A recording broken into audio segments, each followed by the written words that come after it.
teman-teman.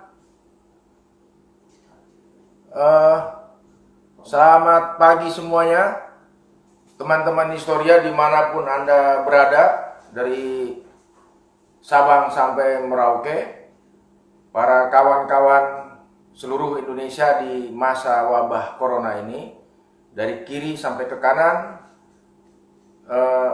Pagi ini kita akan berdiskusi mengenai gerakan anarko di Indonesia, sejarahnya. Namun sebelum kita mulai, saya sedang memberikan kesempatan kepada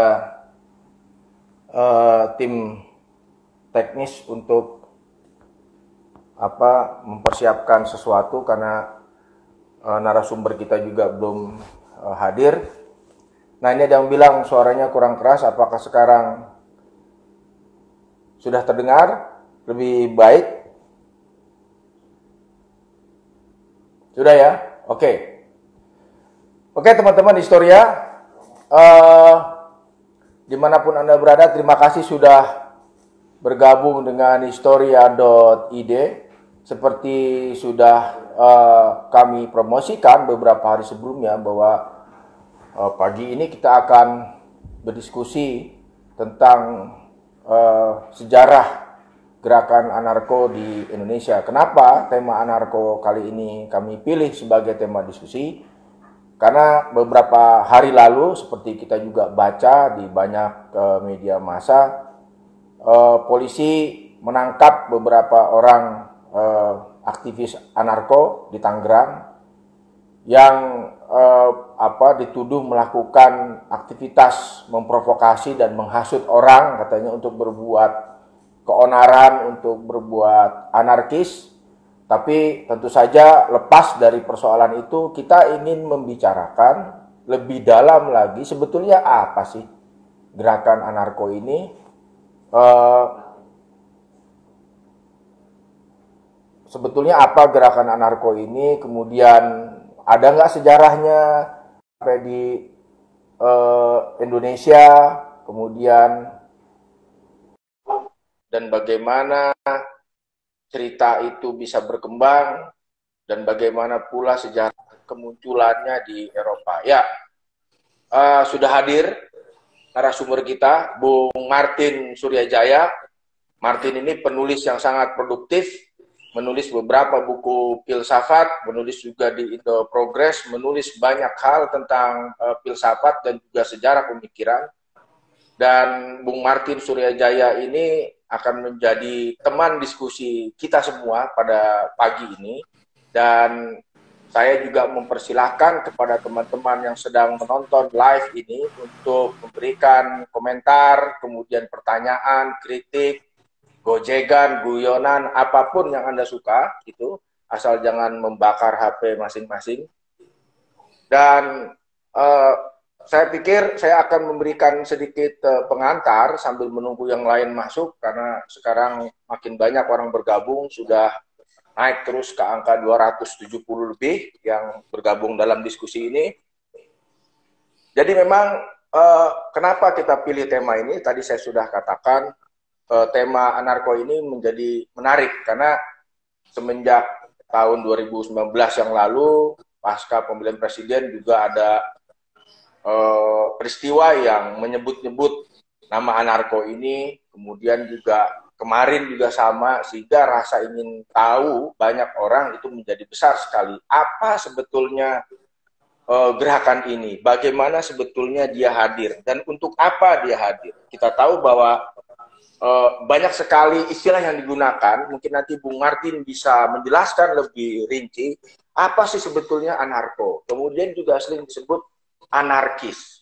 Apa itu anarkis? Anarkisme itu apa? Sama seperti kita membedakan Marxisme itu apa, Marx itu apa. Kemudian ada banyak sekali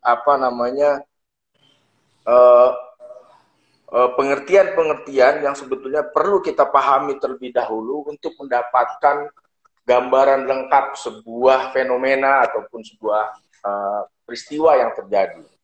Kemudian saya juga nanti akan membawa diskusi ini membicarakan gerakan anarkis di Indonesia ini. Karena disebut-sebut, saya mengutip apa yang ditulis oleh Bima Satria Putra ya, seorang penulis yang juga cukup baik, menulis tentang sejarah anarkis di Indonesia.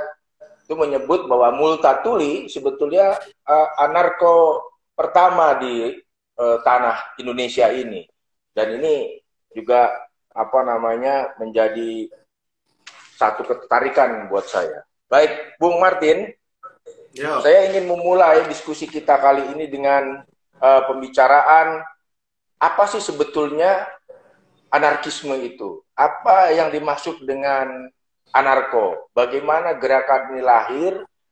Apa konsep pemikiran yang melatar belakanginya dan bagaimana konteks historisnya yang melatar belakangi gerakan? Ya, oke Bu. Jadi kalau anarko kan kalau kita akan mulai dari hal yang paling elementer lah ya, akar katanya. Jadi pengertian dasar dari anarko itu kan sebenarnya kan dari bahasa Yunani arkein itu artinya sesuatu yang menjadi dasar, menjadi akar. Jadi menolak segala sesuatu yang berakar pada nantinya kemudian dalam konteks politik itu dalam bentuk hierarki, jadi menolak segala bentuk hierarki dan seterusnya. Nah, akar pemikirannya sendiri dari anarkisme kan sebetulnya berasal dari era, katakanlah kalau era modernnya itu dalam pemikiran Pierre Joseph Proudhon, itu di abad ke-19. Proudhon, ya. Itu yang pertama kali mencetuskan istilah anarkis dalam bahasa Prancis itu adalah si Proudhon ini. Tapi bebarengan dengan itu juga sebenarnya muncul banyak pemikir lain seperti misalnya Max Stirner, terus di Amerika itu ada Henry David Thoreau dan seterusnya. Jadi banyak tendensi-tendensi itu sebenarnya sudah ada. Dan kalau kita mau melacak sejarahnya, sebetulnya itu bisa dilacak sejak sebelum itu, jauh sebelum modernitas lahir. Jadi bahkan kalau kita ngelihat dari segi, kita bisa pilih ada dua ya, satu dari segi teorinya, yang satunya lagi dari segi praktiknya. Praktik-praktik yang kemudian di kemudian hari diidentifikasi sebagai praktik anarkis gitu. Misalnya yang dilakukan oleh di dalam sejarah Romawi itu di abad keempat, abad kelima sebelum Masehi itu dikenal suatu kasus yang disebut sebagai sextio plebis, yaitu usaha untuk menarik diri masyarakat rakyat jelata. Jadi masyarakat Romawi waktu itu kan ada pelapisan sosialnya antara kelas plebeyan dan kelas patrisian gitu, bangsawan dan rakyat biasa gitu. Nah, karena kondisi yang ekonomi yang sulit membuat si plebeyan ini menjadi budak hutang dari si kelas bangsawan itu, maka akhirnya pada satu titik mereka melakukan pemogokan umum. Jadi mereka tidak mau bekerja, cabut dari kota, minggir ke satu pegunungan dan di sana mengadakan pemerintahan otonom di sana. Itu di abad keempat sebelum Masehi. Nah, itu dianggap sebagai secara praktik itu mendahului atau menjadi salah satu sumber inspirasi dari pemikiran anarko yang kemudian di zaman modern ya. Ya, orang seperti misalnya Jacques Rancière itu seorang libertarian sosialis, Marxis juga itu menganggap bahwa itu adalah salah satu titik awal, titik berangkat dari praktik anarkisme ini. Nah, secara praktik seperti itu, tapi secara teori sebenarnya juga muncul di era-era yang kurang lebih mirip ya, abad ketiga sebelum Masehi gitu. Dalam pemikiran filsuf-filsuf Yunani misalnya antara lain seperti Epikuros. Epikuros kita tahu itu seorang pemikir Yunani yang hidup di luar dari, maksudnya keluar dari polis, keluar dari kota, negara gitu, hidup di alam liar, dan di sana dia mengembangkan suatu metode praktik hidup yang otonom seperti itu. Dan itu juga diteliti oleh Marx dalam disertasinya kan tentang Epikuros. Nah, si Epikuros ini pemikirannya adalah bahwa dia menolak segala bentuk intervensi di dalam politik. Jadi dia cenderung artikulasi pertama dari pemikiran anarkis ini adalah apolitis. Jadi menjauhi dari urusan-urusan politik, urusan-urusan walaupun dia sebetulnya gerakan politik. Ya, dia suatu gerakan sebenarnya lebih tepatnya dianggap sebagai gerakan moral bentuk awalnya ya, sebagai pemikiran. Dia dalam bentuk Epikuros itu dia keluar dari kota terus mengadakan perkumpulan sendiri di luar dari tatanan sosial politik, dan di situ dia mengembangkan suatu gagasan yang disebut sebagai kosmopolis. Jadi orang Yunani kan bicara politik berarti bicara polis ya, bicara negara kota. Semuanya hidup di sana. Yang hidup di luar polis itu hanya binatang dalam konsep Yunani kan seperti itu dalam sejarah pemikiran. Nah mereka ini kaum Epikurean ini, para pengikut Epikuros ini mencoba justru hidup di luar dari polis itu. Di luar dari polis itu. Di luar dari polis. Jadi mengembangkan apa yang disebut sebagai kosmopolis. Jadi kosmos itu sendiri, alam semesta itu sendiri lah polis. Jadi suatu persaudaraan universal antar manusia dan antar makhluk hidup. Jadi dalam istilah sekarang mungkin dia akan disebut sebagai anarko-primitivis. Jadi seorang yang menolak adanya negara dan mengakui adanya persaudaraan antara manusia dan alam. Gitu. Jadi kembali jadi akar kayak gitu. Jadi memang akar pemikirannya ya ke sana. Jadi memang muncul sebagai sebuah gerakan untuk menolak hidup di dalam polis, dan mereka keluar dari polis di Yunani, mendirikan satu dalam tanda kutip ya peradaban sendiri di luar polis yang kemudian mereka sebut sebagai sebuah kosmopolis, yang kemudian sekarang menjadi banyak istilah yang ada sebutnya kosmopolitan segala macam ya. Ya, itulah juga sebabnya orientasinya kenapa anarko dewasa ini juga cenderung kosmopolit. Jadi tidak karena menolak negara sebagai satu satuan ya, maksudnya satuan-satuan yang membatasi orang-orang, mereka cenderung mengidentifikasi sebagai bagian dari gerakan internasional, tapi lebih tepatnya adalah kosmopolitan gitu. Jadi tidak mengenal latar belakang perbedaan antar negara dan seterusnya. Oleh karena itu misalnya ketika nanti di era 30-an itu perang Spanyol, perang saudara di Spanyol itu brigade internasionalnya datang dari mana-mana kan. Jadi bukan hanya dari orang-orang Spanyol, tapi orang seperti Hemingway ikut, George Orwell di Inggris ikut, dan seterusnya. Kayak gitu. Oke, sebelum nanti kita bicara soal perang Spanyol, karena saya juga ada pertanyaan di sana menarik, ada kabinet yang terbentuk juga, ada 4 orang anarko sindikalis yang menjadi menteri ya. Kita akan bicara nanti. Nah, kemudian yang jadi pertanyaan berikutnya, bagaimana dari akar konteks lahirnya gerakan anarko yang tadi Yunani, kemudian terus seiring sejarah kemudian bergerak terus secara dinamis dan melahirkan gerakan anarko di era modern. Itu bagaimana Bung? Dan kemudian juga apa kaitannya dengan gerakan buruh, kaitannya dengan Marx ya. Ya, sebenarnya pemikiran anarko yang tadi saya sampaikan, yang Epikuros, terus praktik di era Romawi abad keempat, itu sebenarnya disebutnya itu biasanya anarkisme avant la lettre. Jadi anarkisme sebelum istilah anarkisme itu diciptakan. Gitu. Jadi orang belum tahu itu anarkisme, tapi kemudian ketika gerakan anarkis sudah tumbuh di era modern, orang ngelihat ke belakang dan melihat itulah prekursornya, pendahulunya seperti itu. Nah, tapi anarkisme dalam bentuk yang proper, yang sesungguhnya itu baru muncul itu adalah fenomena dari politik modern abad ke-19 dalam pemikiran si 3 orang tadi. Jadi ada Proudhon, Henry David Thoreau, dan yang satu lagi adalah tadi Max Stirner. Jadi karakter ketiganya ini membentuk karakter yang 3 tendensi yang beda-beda. Jadi kalau kita ngomong Henry David Thoreau, kita ngomong tentang anarko hijau yang kemudian berkembang menjadi anarko hijau, anarko primitivis. Jadi kepercayaan kepada hidup sesuai alam, jauh dari kota, dari manusia, hidup dalam satu gubuk kan. Thoreau itu sendiri praktik hidupnya seperti itu. Dia hidup di kabin gitu. Ya, di sana dia menulis tentang kesatuan antara manusia dengan alam dan seterusnya, tidak peduli dengan tatanan politik negara dan seterusnya. Nah, yang kedua, Max Stirner itu Jerman.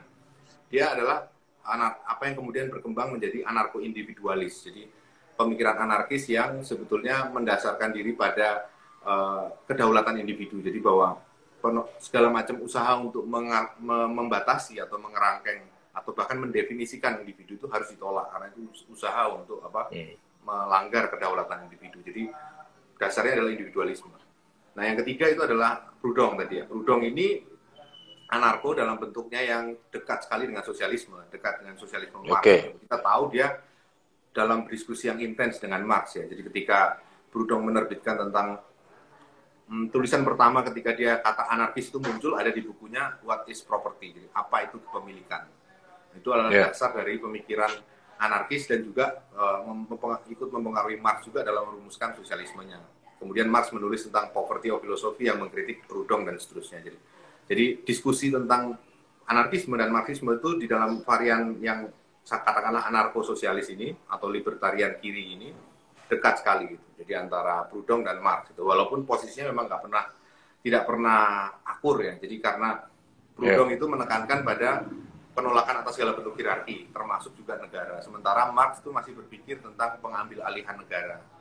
Nah, jadi di situ kelihatan langsung bedanya. Jadi sementara anarkis menolak segala bentuk pengambil alihan negara karena menganggap bahwa negara itu secara inheren sudah memang bermasalah. Jadi kalau kita mengambil alih pun kita akan terjebak dalam logika birokrasi, hierarki dan seterusnya.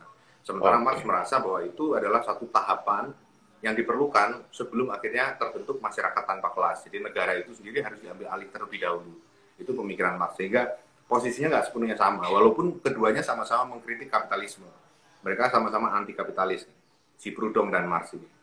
Nah, perpecahan antara kaum Marxis dan anarkis itu baru muncul kemudian. Sedikit setelah itu, waktu di internasional pertama yang dibentuk barengan dengan eranya Marx, Engels, dan seterusnya, khususnya ketika kelompoknya Bakunin, orang Rusia yang juga berada dalam lingkungan anarkis itu, melakukan pemisahan dari internasional pertama, bikin satu faksi sendiri yang disebut sebagai Federasi Jura. Dan Jura itu nama satu kota di Swiss. Gitu. Nah itu membentuk satu tendensi sendiri terpisah dari gerakan internasional yang dicetuskan, yang Marx ikut mendirikan itu. Itu disitulah kemudian karakternya mulai terlihat perbedaan yang sangat tajam antara anarkisme dan Marxisme atau sosialisme secara umum. Nah, cuma yang menarik adalah bahwa anarkisme sebetulnya mesti dilihat sebagai, dalam pengertian modernnya itu, sebagai fenomena pasca liberal, bukan pasca liberal, tapi dia lahir dari rahim liberalisme sebetulnya. Karena diskusinya yang mendasari semua pemikiran anarkis itu kan sebenarnya penolakan terhadap hierarki, penolakan terhadap otoritarianisme. Kenapa itu ditolak? Kenapa yang dijadikan musuh utama itu? Kenapa bukan misalnya kelas atau apa? Walaupun nanti ada juga yang membahas itu dalam kaitan dengan kelas, tapi fokus utama mereka adalah menolak segala bentuk hierarki. Karena kenapa itu ditolak? Karena mereka titik berakatnya adalah individu. Jadi sejauh mana individu ini bisa dibebaskan dari berbagai macam kungkungan terhadap dia yang bentuk eksplisitnya itu adalah hierarki sosial. Gitu. Jadi standpoint-nya berbeda sekali misalnya dengan Marx. Marx kan bicara tentang analisis kelas, jadi tentang perlunya masyarakat tanpa kelas, jadi analisisnya ekonomi. Sementara kalau anarkis itu justru menarik itu ke problem-problem tentang bagaimana kedaulatan individu itu mau dipertahankan. Nah disitulah dia mirip dengan liberalisme. Liberalisme betul. Pengakuan pada individu, bagaimana hak asasi manusia dalam konteks yang individual itu bisa diamankan seperti itu. Walaupun ekspresinya nanti kan saling berkelindan ya. Jadi dari segi anarkisme sendiri ada yang sangat dekat dengan Marxisme dan seterusnya, campur aduk seperti itu. Jadi memang modern itu berkembang dalam konteks yang seperti itu. Jadi memang sekarang kita mendapatkan penjelasan bahwa seringkali orang rancu dengan gerakan anarkisme yang kemudian dicampur aduk dengan gerakan Marxisme segala macam, tapi pada kenyataannya memang tidak semudah itu dan juga sangat rumit ya hubungan gerakan keduanya. Nah kemudian masih lanjut kepada soal gerakan anarkisme sebagai tadi dikatakan bahwa ini lebih pada awalnya ini sebagai sebuah gerakan moral, tapi kan kemudian seiring sejarah sangat dinamis dan dia lahir sebagai sebuah gerakan politik. Bahkan kalau kita lihat Perang Spanyol ya, ketika Azana itu memenangkan pemilu dan kemudian dilawan oleh Franco ya, dan kemudian itu menjadi satu pemicu bagi gerakan solidaritas orang-orang di seluruh dunia untuk datang. Tadi sudah disebutkan ada Orwell, ada Hemingway, walaupun mereka juga datang menjadi sebagai wartawan, kemudian penulis, kemudian juga ada bahkan dari Indonesia juga ada yang terlibat. Saya pernah menulis tentang seorang dokter Tio Unpik yang juga ikut terlibat dalam Perang Spanyol. Dan yang menarik ketika ini Bung, banyak orang melihat gerakan anarkis ini kan anti kemapanan, kemudian metodenya ya bikin chaos, ribut terus. Tapi di dalam Perang Spanyol ini, sebelum perang itu terjadi, kita lihat ada satu kabinet di mana di dalamnya terdapat 4 orang anarko-sindikalis menjadi menteri. Ya, ada menteri, saya lupa berapa nama mereka, tapi saya ingat posisi mereka: Menteri Kesehatan, Hukum, Perdagangan, dan Menteri Kesehatan. Jadi 4 posisi menteri ini ada di dalam kabinet ketika itu di Spanyol. Bagaimana Bung menjelaskan ini semua? Jadi mereka menjadi masuk ke dalam satu domain politik yang sangat formal gitu, dalam konteks di Spanyol ini. Bagaimana tuh, Bung? Karena kan konteksnya itu kan pengaruh anarko-sindikalis itu kuat ya. Jadi anarko-sindikalis itu adalah varian dari anarko-sosial atau libertarian kiri yang dasarnya adalah tulang punggungnya itu adalah gerakan serikat pekerja, sindikalis dalam pengertian itu. Jadi mereka mengutamakan pada organisasi kelas buruh itu sebagai ujung tombak dari perjuangan mewujudkan tatanan anarki itu.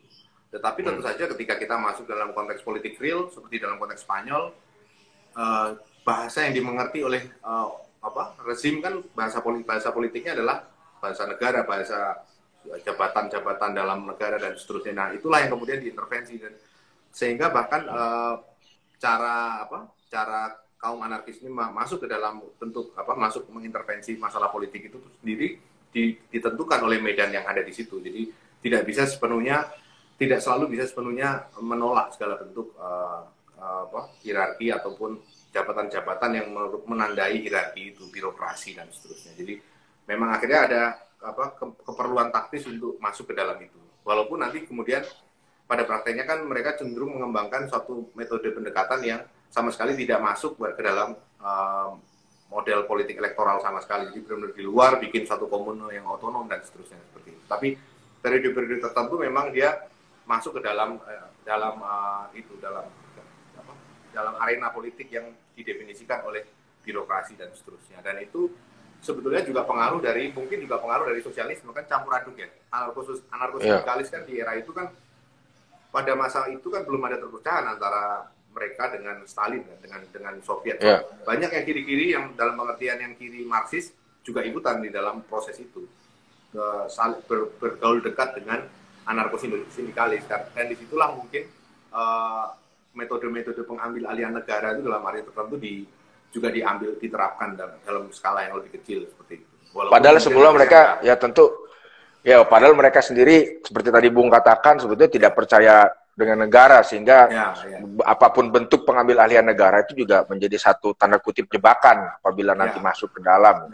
Nah, saya sebelum melanjutkan lagi mengenai gerakan ini di wilayah politik khususnya di Perang Sipil Spanyol 1936, agak mundur sedikit, Bung. Ini kan tadi saya jadi menyebut anarko-sindikalis. Sebetulnya ada beberapa macam sih, ada anarko-sindikalis, ada apa gitu loh. Banyak sekali sebenarnya, Bu. Kalau cek di literatur tuh ada macam-macam yang menjelaskan, bahkan membuat diagram yang isinya tuh puluhan tendensi anarkis. Jadi sangat banyak. Bahkan sampai ada istilah anarkisme tanpa adjektif atau anarkisme tanpa kata sifat, karena saking banyaknya sehingga dia bikin satu anarkisme murni tanpa anarkisme sosial, anarkisme apa kayak gitu. Tapi tendensi-tendensi umumnya rata-rata bisa dipilah dalam beberapa varian sebetulnya. Yang pertama jelas anarko-sosialis ya, atau libertarian kiri. Itu yang percaya pada perwujudan dari tatanan anarki itu haruslah diwujudkan melalui perlawanan terhadap kapitalisme, menolak relasi kerja upahan dan seterusnya. Nah, itu adalah satu varian dari itu. Jadi percaya dengan ide-ide yang dekat dengan Marx. Jadi misalnya menolak negara karena itu adalah instrumen dari kelas pemilik modal. Ya, menindas ya. Nah, anarko-sindikalis itu subvarian dari itu. Subvarian dari anarko-sosial itu. Sosialis. Yang menekankan pada bentuk-bentuk pengorganisasian kelas pekerja, serikat pekerja sebagai medium utama perlawanan mereka. Gitu. Tapi juga ada anarko yang lain yang tadi saya sebutkan, misalnya anarko hijau, itu yang cenderung mengkaitkan diskursus tentang lingkungan dengan anarkisme yang dalam rumpun itu ada juga anarko-primitivis. Di abad 19 atau 18 itu ada yang disebut sebagai kaum Luddits. Luddits itu kelompok sosial di Inggris, kelas buruh gitu, yang menghancurkan mesin-mesin karena merasa bahwa mesin-mesin itu telah mencurangi mereka. Jadi menolak segala bentuk teknologi dan seterusnya itu, karena itu dianggap menghancurkan hajat hidup kelas buruh kan, dengan adanya permesinan itu. Nah, itu yang kemudian berkembang jadi anarko-primitivis. Jadi yang menolak segala bentuk teknologi modern, kembali ke kondisi natur gitu. Dan itu dekat juga dengan anarko-naturisme. Naturisme itu namanya dari nudisme sebenarnya. Jadi kelompok nudis yang telanjang bulat dan hidup di alam liar gitu, seperti itu. Nah, itu satu varian lagi. Kemudian juga ada varian yang tadi saya sebut anarko-individualis, yang menekankan pada kedaulatan individu lebih daripada segalanya, menolak segala bentuk gaya hidup, menolak segala bentuk sosialisme dan seterusnya seperti itu. Nah, ini yang kemudian dikritik oleh seorang anarko-sosialis dan juga primitivis itu sebagai lifestyle anarchism. Jadi anarkisme gaya hidup yang sangat mengutamakan bagaimana orang bisa merawat merawat gaya hidupnya secara individu tanpa diintervensi oleh orang lain. Nah, anarkisme mirip dengan itu adalah juga anarkisme kapital. Jadi ada juga varian dari anarkisme kanan, yaitu disebut juga libertarian Ada. kanan. Ada, dan itu Oh. satu tendensi yang kemudian melihat gejala pasar sebagai suatu tatanan anarki yang diidam-idamkan. Pasar tanpa intervensi negara, kan sama-sama nih. Yang satu anarkis kiri kan menolak negara karena itu sumber dari penindasan kapital dan seterusnya. Yang satunya lagi, anarko-kapitalis ini melihat bahwa justru negara itu menindas karena dia mengganggu pasar. Dia melakukan intervensi terhadap pasar sehingga negara harus dibubarkan. Pasar inilah yang harusnya lebih mendominasi seperti itu. Jadi mekanisme pasar yang mengatur kehidupan tanpa ada intervensi negara ya. Orang-orang di Cato Institute di Amerika, gerombolannya Ludwig von Mises, misalnya Murray Rothbard dan seterusnya, itu orang-orang yang di bawah pengaruh ekonomi Austria yang sangat menekankan austerity dan seterusnya, itu semuanya mendukung pada ide-ide anarko-kapitalis itu. Jadi free market anarchism. Jadi kayak gitu. Jadi tipologi varian dari anarkisme kanan pun ada sebetulnya, Bu? Ada. Karena itu tadi sumbernya sama-sama liberalisme kan, akarnya sama, jadi mau ditarik ke kiri, mau ditarik ke kanan bisa. Jadi rumpun anarkisme ini memang awalnya, kalau tadi saya boleh sedikit simpulkan, dari 3 orang tokoh tadi ya. Ada misalkan Stirner, kemudian tadi satu lagi yang pertama yang melahirkan anarkisme hijau, kemudian juga ada Proudhon ya. Proudhon ini apa betul rumpun dari Proudhon ini yang kemudian turunannya itu anarkisme sindikalis berarti? Iya, bisa dilacak dari Proudhon. Proudhon itu kayak bapak anarkisme lah, katakanlah seperti itu. Dia founding father-nya anarkisme itu Proudhon itu, karena dia mencetuskan istilah anarkis dan dia mendefinisikan anarkisme dalam konteks relasi sosial melawan kapitalisme. Jelas banget di situ. Walaupun dia menolak segala bentuk perjuangan fisik ya, dia menolak, dia pasifis ya. Jadi anarko sosialis yang pasifis, dia tidak sepakat. Dia anti kekerasan ya? Anti kekerasan, dia nggak setuju dengan misalnya pemboman atau misalnya pembunuhan, itu kan banyak ya di praktek-praktek gerakan anarko kemudian kan dicoba itu. Istilah itu propaganda berbasis aksi, jadi propaganda yang dilakukan dengan menembak atau membunuh SAR misalnya di Rusia. Gitu. Oke. Bung, ini menolak. Tadi ada yang kita terlalu serius banget ini diskusi, sampai tadi ada yang ngomong katanya serius banget. Gitu. Saya mau tanya sedikit pertanyaan humor sebelum kita lanjutkan. Kalau anarko boleh punya KTP nggak, Bung? Pada praktiknya kan pada punya KTP semua sih pastinya ya. Oh gitu ya. Apakah pertanyaan berikutnya, apakah Bakunin itu punya paspor, Bung? Banyak biasanya kayak gitu paspornya. Enggak. Jadi semacam semacam satu joke sebetulnya. Kadang-kadang tidak, salah satu wujud dari negara itu adalah kan identitas yang dibikin secara resmi gitu kan, punya KTP, punya SIM gitu. Jadi kalau naik motor anarko tuh nggak perlu SIM kan, ketika ditanya polisi saya anarko gitu, nggak ada SIM. Bung, kita lanjut lagi. Tadi kita sudah bicara tentang 3 rumpun dari anarkisme ini apa dan turunannya. Kita jadi sedikit mengerti sebetulnya bagaimana gerakan anarkisme itu lahir sejak awal di Eropa, tadi di Yunani disebutkan, kemudian berkembang di masa modern, kemudian berkelindan dengan gerakan buruh, dengan Marxisme segala macam. Nah, sekarang pertanyaan berikutnya, apakah Bung juga mempelajari tentang anarkisme di Indonesia? Bagaimana yang tadi disebutkan, anarkisme ini kan gerakannya kosmopolitan, artinya dia memang melibatkan seluruh dunia, dan Indonesia juga masih bagian dari dunia, sudah pasti gerakan itu ada di sini. Apakah Bung juga pernah mempelajarinya dan bisa berbagi dengan kita semua?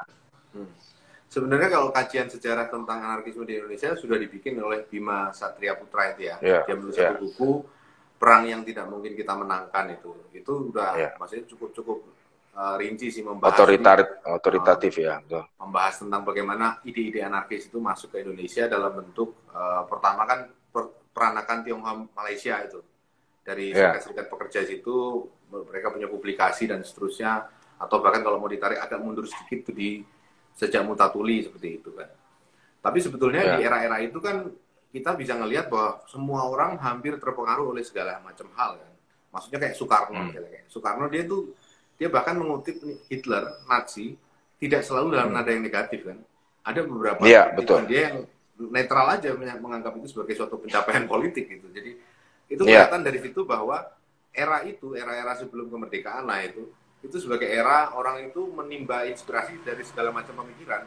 Jadi bisa aja dia mempelajari tentang anarkisme, dia mempelajari tentang sosialisme, dicampur aduk dari satu kutipannya dicampur dijahit jadi dalam satu usaha untuk proyek mereka utamanya kan adalah membebaskan Indonesia dari penjajahan kan sebenarnya itu. betul. Apakah mereka mau pakai kutipan Marx atau Bakunin atau apa itu semuanya kalau bisa dipakai gitu. Jadi saya ngelihat spiritnya itu. Jadi kita susah bicara tentang adanya satu gerakan anarkis yang jelas dengan satu identitas tertentu yang atributnya baju hitam atau apa, bacaannya apa, hanya berpikir tentang apa itu enggak. Semuanya itu diramu dalam rangka sinkretisme untuk Indonesia merdeka itu. Jadi saya lihat kayak Soekarno kan gitu karakternya. Bahkan gerakan kiri kayak orang kayak Marco itu kan Mas Marco Kato itu dia juga membaca bukan hanya tradisi Marxis kan, tetapi juga mengembangkan dari tradisi teosofi, kejawen, campur dan seterusnya. Jadi era-era itu memang kita tidak bisa menyebutnya sebagai ada satu gerakan yang jelas-jelas anarkis gitu. Yang lebih dominan adalah artikulasi perlawanan terhadap kelas pemodal dan kelas imperialis gitu. Yang itu muncul sekali yang identik dengan kiri Marxis ya, sosialisme Marx gitu. Nah di bawah itu di dalam rumpun itu tentunya ada juga unsur-unsur anarko-sindikalis dan seterusnya yang disebut oleh Bima Satria Putra di dalam bukunya itu, yaitu misalnya pengaruh tadi peranakan Tionghoa Malaysia yang ikut juga mendirikan serikat-serikat seperti itu, bercorak anarko-sindikalis dan seterusnya. Tapi ya itu pengaruhnya kemudian terhadap mainstream politik Indonesia pada masa itu kurang begitu terasa, sehingga diskurs yang lebih mengemuka adalah soal masyarakat tanpa kelas, diskurs yang sebenarnya bisa diidentifikasi sebagai Marxis seperti itu. Kayak gitu. Kalau bentuk-bentuk awalnya seperti itu. Dan kalau kata Ben Anderson di bawah tiga bendera kan pengaruhnya juga di Asia Tenggara ini kan gerakan-gerakan seperti itu sudah mulai juga di Filipina kan. Di orang-orang di lingkaran Jose Rizal itu ya.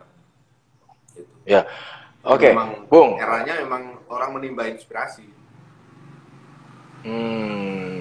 Jadi seperti sangat sinkretis karena memang kebutuhannya pragmatis untuk melawan kolonialisme dan membebaskan diri dari penjajahan. Bung, kalau begitu pertanyaan berikutnya, Bung, sebetulnya proyeksi dari gerakan anarkis ini apa sih? Gitu. Apa gitu? Apa yang dia ciptakan? Apa yang mau? Tentu kan kalau kita lagi balik kepada rumpun gerakan anarkis ini, ya yang melahirkan beberapa varian dari gerakan itu kan tentu kalau kita lihat ada macam-macam ya, tapi sebetulnya secara umum kalau boleh kita lihat itu proyeksinya apa sih, menciptakan apa gitu. Sebenarnya kalau anarkisme yang menciptakan anarki, tapi yang dibayangkan dengan anarki oleh kaum anarko ini berbeda dengan yang dimaksud anarki oleh penguasa ya.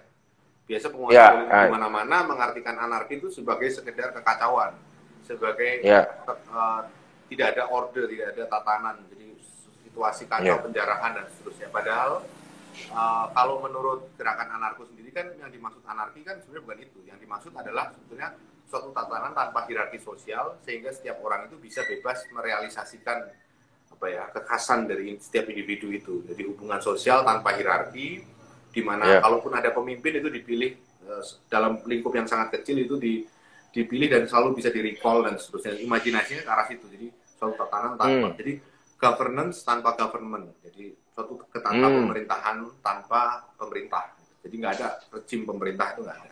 Yang ada adalah semua orang yang hadir sebagai asosiasi. Makanya konsep-konsep mereka banyak mendorong ide-ide tentang kooperasi dalam ekonomi, kooperasi dalam politiknya bentuknya kayak demokrasi langsung gitu. Jadi tidak mengenal ada representatif ya. Jadi semua orang mewakili diri mereka sendiri, nggak perlu ada satu badan perwakilan khusus, karena itu adalah hierarki pertama, itu adalah hierarki antara yang diwakili dan yang mewakili. Kan. Dari situ kemudian berkembang hierarki selanjutnya gitu, hierarki politik. Gitu. Nah mereka menolak kayak gitu. Jadi idenya adalah demokrasi langsung. Oleh karena itu seringkali bentuk perwujudannya mengemuka dalam bentuk skala-skala yang kecil ya. Jadi kayak di tingkat satu desa seperti itu. Jadi usaha-usaha untuk mewujudkan hal itu kan mungkin dilakukan di skala-skala kecil. Tapi ketika kita upscale, kita scale up jadi menjadi kelas, jadi apa, ukuran negara gitu udah susah, nggak ada pernah yang bisa mempraktekkan hal itu. Jadi ketika misalnya komune-komune lokal atau kelompok-kelompok anarko lokal yang kemudian berjuang kayak berhasil menghilangkan satu negara, sehingga satu negara itu isinya adalah kumpulan anarko gitu, kumpulan komune-komune, itu nggak pernah terjadi sih. Yang Tapi kan masalahnya mereka nggak percaya negara gitu, Bung. Mereka kan mereka nggak percaya negara. Problem dari anarkisme itu sebenarnya oke, dia memang nggak percaya negara, tapi problemnya adalah ketidakmampuannya untuk di scale up gitu. Dia bisa di dalam skala kecil gitu. Ketika di scale up menjadi skala gedenya seperti negara, walaupun tanpa negara, itu sudah sulitan. Koordinasinya seperti apa dan seterusnya. Selalu best practice yang ditawarkan adalah best practice di tingkat-tingkat yang sangat lokal, tingkat desa, mungkin kabupaten, paling banter kayak gitu. Oke, jadi secara teknis untuk yang lebih besar kalau di upscale gitu, dia nggak applicable gitu. Jadi memang ada kesulitan di sana. Oke. Ini ada pertanyaan tadi. Nggak terasa udah 30 menit. Ramai sekali. Ini ada beberapa pertanyaan, Bung. Dari Mr. Stonex 24.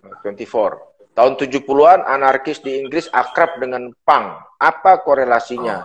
Atau hanya menguatkan anarkis saja? Nah, itu juga punk itu juga seringkali diasosiasikan dengan gerakan anarkis. Bagaimana itu, Bung? Ya, jadi anarkisme memang dekat dengan punk karena ide dasar tentang anti hierarki itu dekat dengan anti kemapanan kan. Dan punk itu kan sangat menekankan itu ya. Dia punk kan muncul sebagai bagian dari apa? Subkultur di kelas buruh yang ya khususnya dalam skena musik yang kemudian menolak segala bentuk pakem yang diciptakan oleh pakem musik yang diciptakan yang dipasarkan oleh selera borjuis di barat gitu.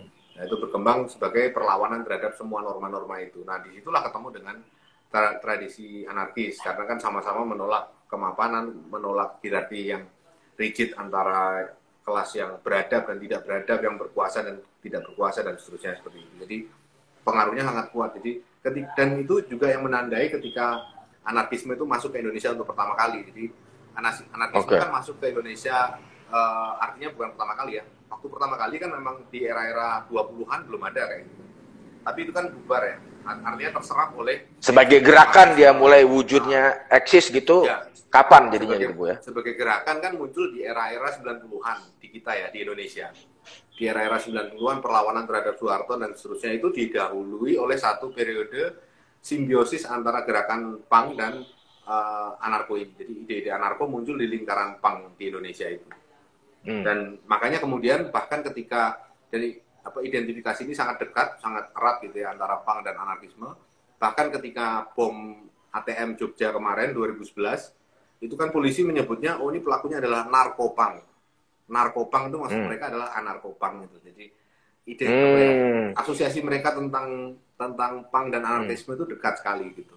Walaupun kemudian pada prakteknya nggak selalu anak pang yang menjadi anarko, bisa juga akademisi dan seterusnya. Di Amerika sendiri kan banyak yang variannya banyak kan, bukan hanya gerakan pang yang jadi yang menjadi tulang punggung anarkisme, tapi di kalangan anak muda memang dia masuknya lewat situ. Jadi karena itu juga, Bung, jadi di Indonesia itu ketika sebagai gerakan anarkisme muncul di lingkungan punk kan, maka bisa dilihat bahwa anarkisme di Indonesia itu sebagai gerakan itu sebenarnya lahir dari anak-anak skena gitu. Jadi fenomena anak skena inilah yang kemudian melahirkan anarkisme di Indonesia. Jadi skena itu di mana, Bung? Skena anak skena anak musik, anak yang aktif di dalam lingkup-lingkup musik indie dan seterusnya seperti itu. Itu aktif. Pemunculannya di situ. Jadi bukan dari misalnya gerakan petani atau gerakan buruh dan seterusnya, tapi lebih dari gerakan anak-anak skena itu. Bung, pertanyaan berikutnya begini. Kita kan melihat ekosistem kehidupan sekarang gitu kan, di mana kita hidup di sebuah masa yang tentu kita tahu bersama sekarang jurang kemiskinan juga makin lebar gitu kan. Kemudian juga banyak ketidakadilan masih terjadi di mana-mana. Di mana letak esensial gerakan anarko ini? Apakah gerakan kemarin terus terang yang di Tangerang, coret-coret, kemudian ajak untuk membakar, untuk rusuh, untuk segala macam, itu kan semacam luapan protes-protes gitu ya. Dari beberapa anak muda yang kemudian diasosiasikan sebagai gerakan anarko. Sebetulnya kalau kita memahaminya dari satu perspektif kritik terhadap pengelolaan jalannya negara itu gimana, Bung? Ya, jadi overreaksi sebenarnya kemarin kasus kemarin ya yang di Tangerang itu kan. Overreaksi, oke. Dari pihak polisi. Jadi itu bukan anak anarko, itu mah anak remaja yang baru suka belajar macam-macam hal kan. Karena kalau kita lihat buku-buku yang digerebek oleh polisi kan kelihatan mereka bacaannya bukan hanya bacaan-bacaan anarko, tapi juga Tan Malaka yang dekat dengan kalangan Trotskis, tapi juga dia pendiri termasuk pahlawan nasional kan. Dan juga ada buku-buku Terelie, bahkan buku-bukunya Terelie, Eka Kurniawan. Dan Tan Malaka juga mengkritik anarkistis kan? Iya, makanya. Jadi sebetulnya sebagai satu mereka ini bukan kayak seperti polisi kan membangun kesan seolah-olah mereka ini benar-benar bagian dari satu gerakan anarko yang solid gitu, yang punya rencana untuk melakukan kerusuhan di mana-mana. Itu enggak, itu itu kan banyak kalau di gerakan banyak bluffing kan sebetulnya punya.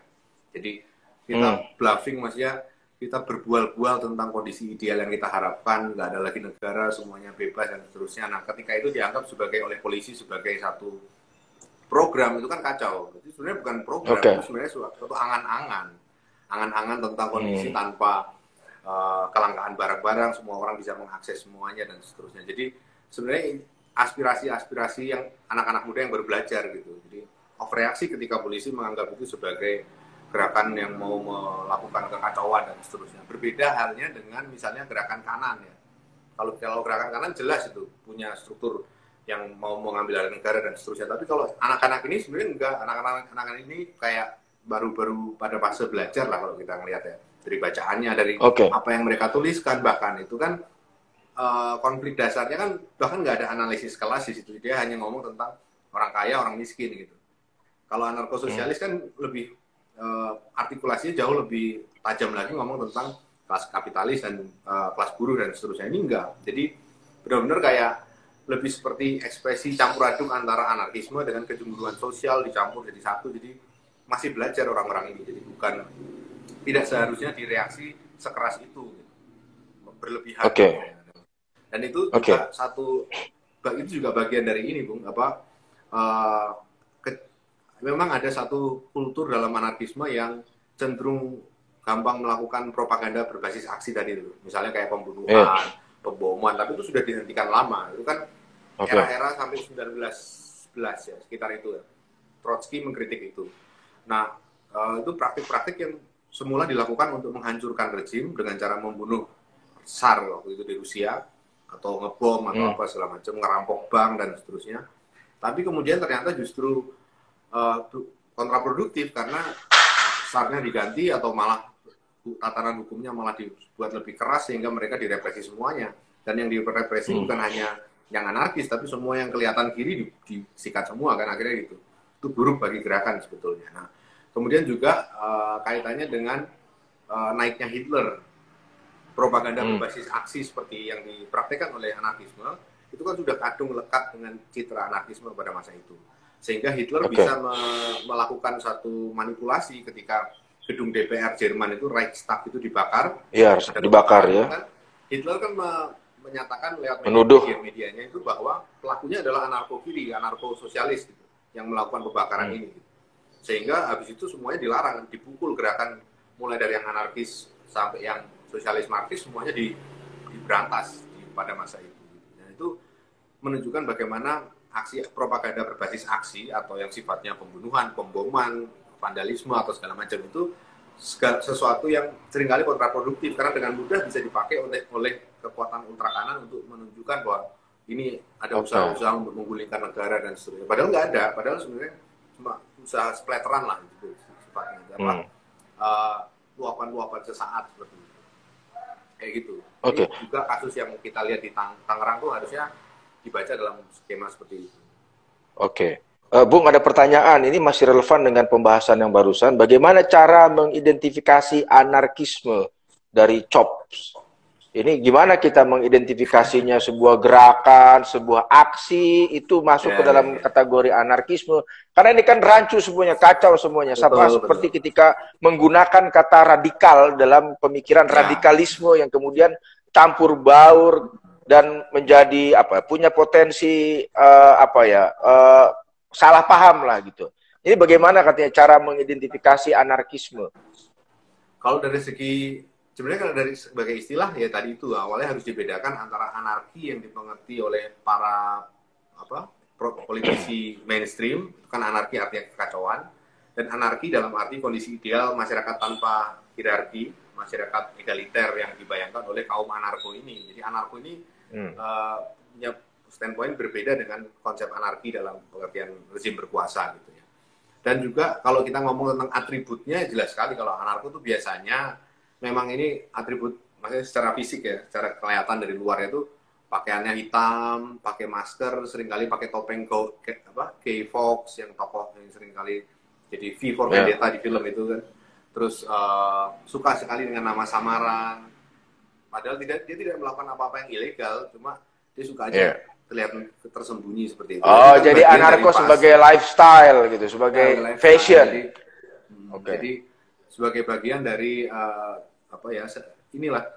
usaha untuk pencarian identitas kayak begitu.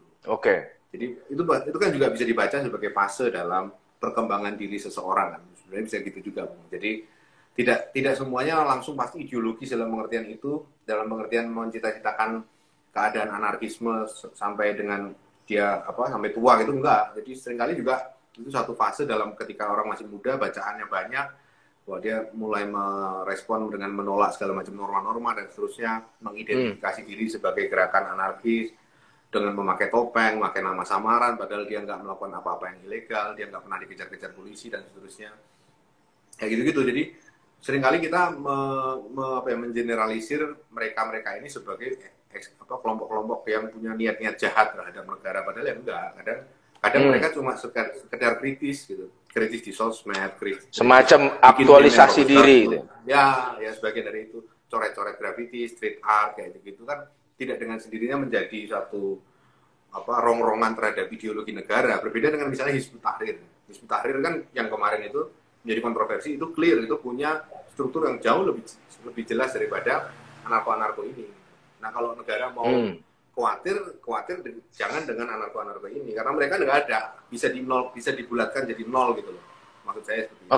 Sangat-sangat sedikit, jadi bisa dibulatkan jadi nol. Jadi sebagai satu fase dalam kehidupan anak muda yang mau mencari pengertian-pengertian yang baru kayak gitu.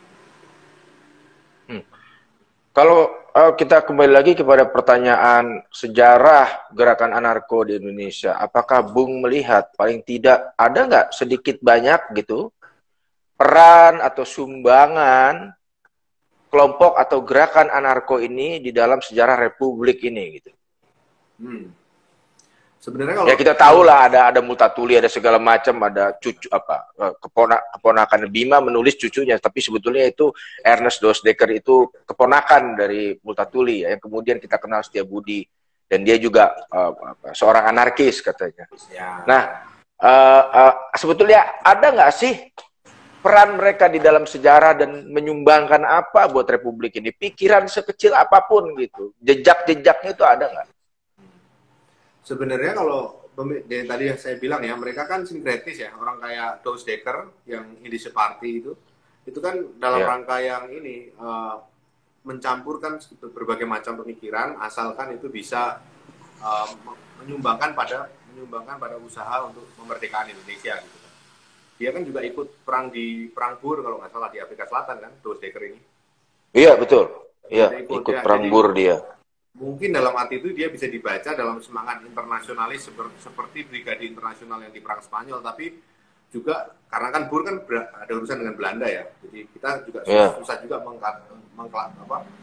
mengartikan dia sebagai orang-orang yang self-consciously anarkis, itu kayaknya agak susah juga, karena kan pada prakteknya dia juga mencampurkan berbagai macam ide, dan toh juga dalam Indische Party nggak muncul program-program anarko itu, tapi katakanlah sebagai suatu semangat melawan imperialisme, melawan kolonialisme itu berkontribusi. Jadi sejauh anarkisme itu membantu dalam segi itunya, membayangkan suatu tatanan masyarakat tanpa hierarki dan seterusnya, itu kan nyampur tanpa dengan otoritas. wacana masyarakat tanpa kelas ya. Atau wolak-waliing zaman yang disebut sama Misbah itu, zaman wolak-walik itu.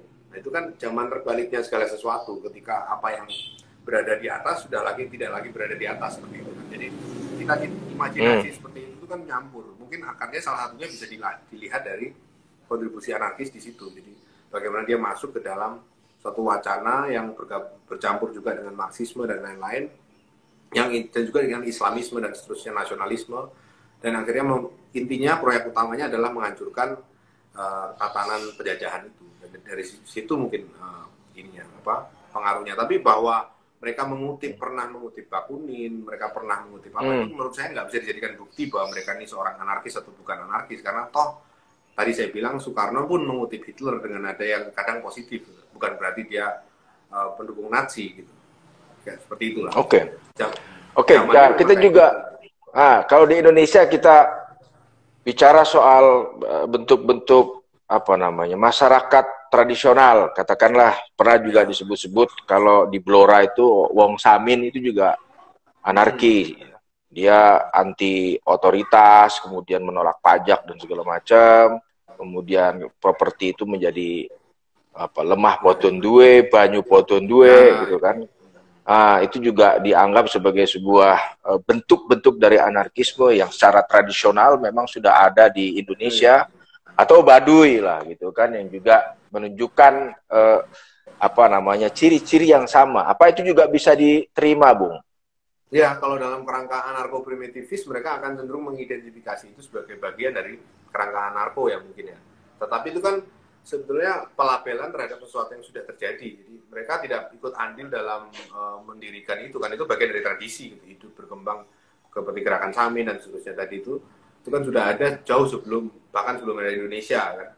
Dan dalam arti itu kemudian itu diartikan sebagai anarko itu bisa-bisa aja, tetapi kan ada perbedaan-perbedaan tertentu ya, misalnya kayak mereka kan hidup dalam kerangka komunal gitu. Mereka jadi ini seperti halnya masyarakat sebelum adanya kelas yang zaman komunisme purba dengan masyarakat yang sesudah adanya kelas. Jadi tentu akan ada perbedaan ya. Jadi ketika terjadi pertemuan dengan masyarakat berkelas, nanti akan terjadi juga perubahan pada masyarakat yang orisinal tadi itu. Jadi dalam arti itu juga tidak bisa dikatakan sepenuhnya bahwa itu adalah perwujudan dari anarkisme, tapi paling tidak ilustrasi yang mendekati kondisi seperti itu bisa ditemukan di tempat-tempat seperti itu. Jadi di dalam usaha-usaha tradisional untuk melakukan pengorganisasian secara mandiri berbasis komunal, walaupun kalau kita perhatikan di dalam itu kan juga ada relasi kuasa, Bu. Jadi sebetulnya relasi kuasa antara yang dituakan dengan yang bukan gitu. Jadi kita jangan terilusi dengan komunalisme sebetulnya. Komunalisme di balik itu ada patriarki, ada masalah feodalisme yang inherent betul. Orang ya gitu. Dan itu yang kemudian diabaikan oleh sebagian anarkis ketika mereka mengidealisasi itu. Mereka going native gitu. Jadi merasa ya itulah keadaan ideal yang harusnya dilihat gitu. Harusnya dijadikan dasar gitu. Padahal kan ya itu tadi ada problem-problem internal yang belum selesai. Makanya ada perbedaan antara anarkisme sebelum adanya hierarki dan anarkisme sesudah kita menghancurkan hierarki kan. Biasanya dibedakan itu. Dalam sosialisme pun kan kayak gitu. Masyarakat tanpa kelas sebelum adanya kapitalisme dan masyarakat tanpa kelas setelah adanya kapitalisme. Yang pertama itu campur aduk dengan masalah tadi itu patriarki, paternalisme, feodalisme dan seterusnya. Nah, itu yang dibereskan oleh kapitalisme kan. Kapitalisme menghajar segi-segi itu. Asumsinya kan gitu. Feodalisme hilang, diganti relasi kerja upahan dan seterusnya. Patriarki juga kemudian digeser menjadi urusannya soal duit dan seterusnya. Nah, inilah yang kemudian diakhiri dengan masyarakat tanpa kelas dengan sosialisme dan seterusnya. Jadi tahap-tahapnya seperti itu. Kita nggak bisa hanya fokus di yang awal, yang asal gitu ya. Karena yang di dalam yang asal itu ada problem-problem internal yang belum bisa dipecahkan. Kayak gitu sih. Oke, Bung Martin, diskusi kita tidak terasa sudah 45 menit lebih. Saya nggak mau menyimpulkan, tapi kira-kira ada beberapa catatan yang saya buat dari pemaparannya Bung Martin kali ini adalah 3 rumpun anarkisme tadi. yang kemudian berkembang dari dari 3 rumpun tersebut melahirkan berbagai gerakan dalam politik bahkan. Kemudian juga ternyata akarnya sudah ada dari masa Yunani. Ketika kehidupan polis, kemudian ada orang memilih hidup di luar polis dan mengembangkan sendiri dalam tanda kutip peradabannya yang menjadi akar gerakan dari gerakan anarkis ini. Yang berikutnya juga di Indonesia juga ada jejak-jejak pemikiran gerakan anarkis ini yang kita bisa lihat dari mulai Multatuli. Kemudian ada museum yang Multatuli, tapi museum Multatuli nggak bisa disebut museum anarki loh.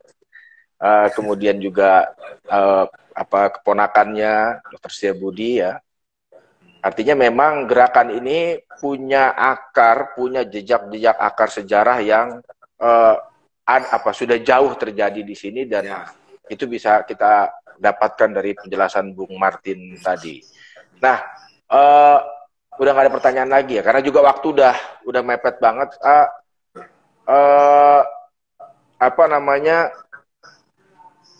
Saya pikir karena waktu juga membatasi kita. Oh ya, satu lagi tadi yang saya garis bawahi dari pernyataan Bung Martin adalah polisi kemarin overreaksi terhadap gerakan anak-anak muda di Tangerang ya. Pak Polisi itu bukunya ada Terelie, ada bukunya Tan Malaka, ada bukunya Eka Kurniawan gitu. Itu bukunya mohon dibalikin lagi aja.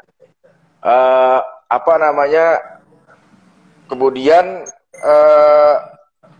live berikutnya kami akan mau bikin live spesial tentang Diponegoro, tapi nanti kita akan umumkan. Nah, minggu depan yang rutin seperti biasa hari Selasa jam 11 ya.